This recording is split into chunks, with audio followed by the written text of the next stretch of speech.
الحمد لله رب العالمين والصلاة والسلام على سيد المرسلين وعلى آله وأصحابه أجمعين. حاضرین محترم و نمایندگان عالی‌رتبه کشورهای اشتراک کننده مجلس عمومی، رهبران گرامی، والی صاحب شهر زیبای زلمه، عصر همه شما بخیر. good afternoon. نیها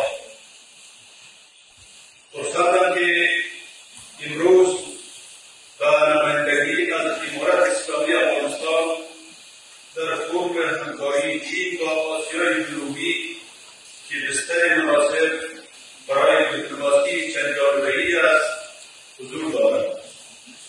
این فرم در عرصه همکاری‌های منطقه‌ای می‌باشد و زمینه مناسب را برای تقویت روابط اقتصادی، سیاسی و تبادل فرهنگی و تجاری میان چین و کشورهای جنوب آسیا فراهم می‌آورد.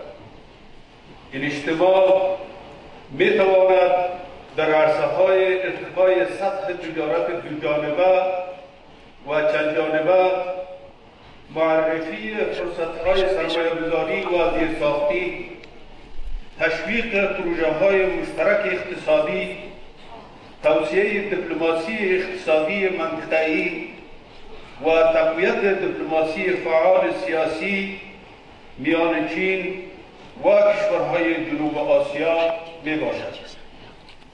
امارت اسلامی افغانستان پس از حاکمیت مجددش در افغانستان سیاست خارجی اقتصاد محور را در پیش گرفته است.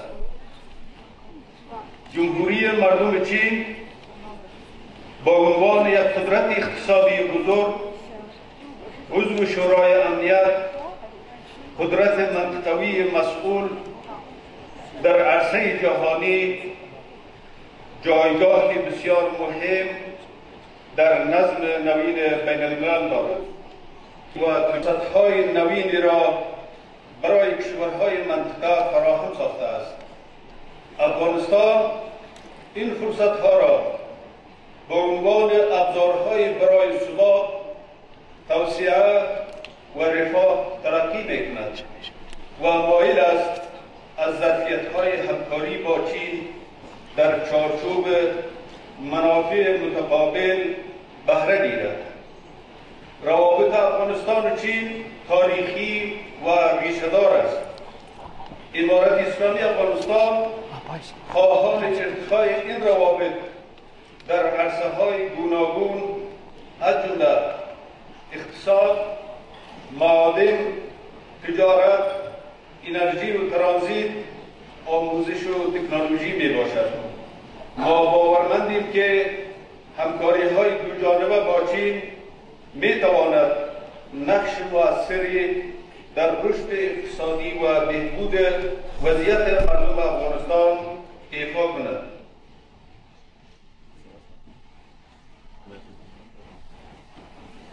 از کشور همسایه ما چین به خاطر اینکه از جمله کشورهای پیشتاز در قبول سفیر امارت اسلامی افغانستان بود و همچنان موقف و حمایتشان از مسائل مربوط به افغانستان در محافل بین المللی از صمیم قلب سپاسگزاری می‌نمایم.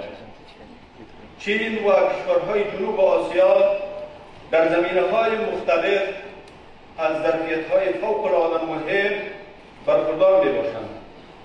کشورهای این منطقه بالاتر از 40% جمعیت کل جهان را تشکیل می‌دهند و با حجم تجارت خارجی بالا اگر می‌خواهند در نظم نوین جهانی نقش مؤثر و برازنده ایفا نمایند، باید چالش‌ها و اختلافاتشان را از طریق دیپلماسی مدیریت و حل و فصل کنند و تعاملشان بر اساس منطق برد تنظیم گردد و به هیچ کشوری این حس ایجاد نشود که استقلالیت سیاسی و یا اقتصادی آن نقص بگردد.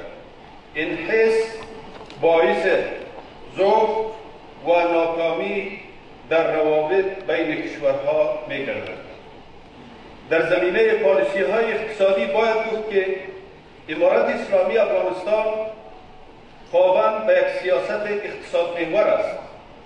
ما باور داریم که پیشرفت اقتصادی زیربنای اصلی تأمین ثبات، صلح پایدار و رفاه عمومی میباشد. حضار گرامی، فرم همکاری چین و آسیای جنوبی در توسعه اقتصادی افغانستان میتواند نقش عمده‌ای را داشته باشد که میتوان حسب ذیل برشمرد. نمبر 1، افزایش صادرات محصولات افغانستان با بازارهای جنوب آسیا و چین.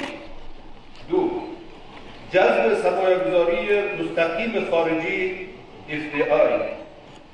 3، توسعه روابط تجاری و ترانزیتی منطقه‌ای. 4، معرفی ظرفیت‌ها و منابع افغانستان در سطح بین‌المللی. 5، توانمندسازی شرکت‌ها و تولید کنندگان داخلی. 6، تنوع بخشی به شرکای اقتصادی افغانستان. 7، ایجاد زمینه برای توافقات تجاری و تفاهم‌نامه‌های همکاری. 8، حمایت از توسعه زیرساخت‌های اقتصادی.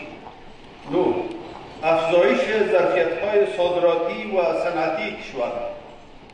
9، و تقویت دیپلماسی اقتصادی افغانستان.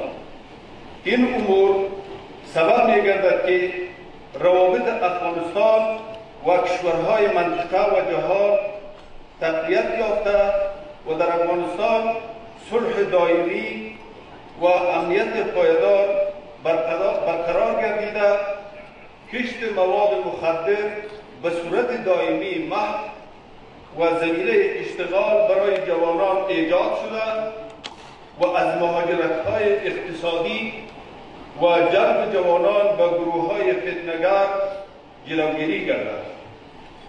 ما باور داریم که همکاری‌های دوجانبه با کشورهای جنوب آسیا و جمهوری مردم چین می‌تواند نقش مؤثری در رشد اقتصادی و بهبود وضعیت معیشتی مردم افغانستان ایفا کند. لذا امارت اسلامی افغانستان آماده است از فرصت‌های مانند این اجتماع برای جذب سرمایه‌گذاری، توسعه صادرات و تقویت روابط تجاری با کشورهای منطقه و فرامنطقه بهره برداری کند. در پایان از دولت جمهوری مردم چین برای دعوت رسمی و نمایندگی از ملت افغانستان استقبال گرم و میزبانی شایسته در این فرم مهم تشکری می نمایم. امیدوارم این رویداد بتواند با توسعه همکاری‌ها، افزایش تبادل تجاری و گسترش پیوندهای انسانی میان ملت‌های منطقه کمک نماید. از توجه همه شما جهان سپاس.